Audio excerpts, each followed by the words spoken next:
Mac, thank you again for everything you do.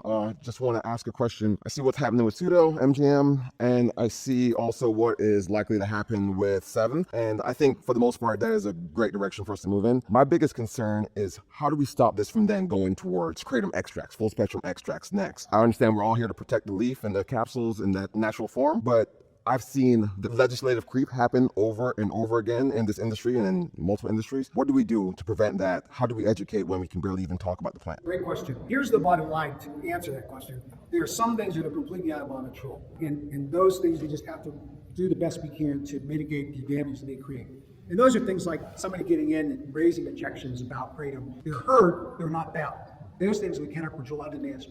But the things we can control is we make sure that we sell products in the marketplace that are properly formulated, that are properly labeled, that aren't attractive to kids, that don't do things that cause damage. That thing we can control because that's what needs the attention. Regulators have their scope of attention and they get bad actors and they say, let's not look. The thing that helps us the most, and it will for the immediate and long-term future, in my opinion, is that the scheduling recommendations are based on 8-factor analysis, which requires rigorous testing.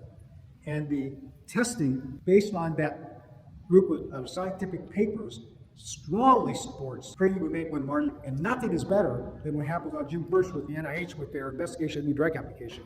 Because to get that, and they all know inside the DEA, to get that, they had to pass an IRB, the Institutional Review Board, documenting that the patients in that study, in that clinical trial, will not be put at unreasonable risk of injury.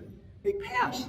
So you've already got good evidence that will be hard to overcome when they do an 8-factor analysis if there is a proposal to schedule kratom. So nothing's absolute, those not zero risk, but the things we control are the things that are out there drawing attention to ourselves with bad actors. And I'm telling you, some of the bad actors are sitting in this downstairs like Ziploc. Kratom consumer, kratom manufacturers, they're making bad products. And we can, or packaging them or whatever. So we need to do that. Thank you.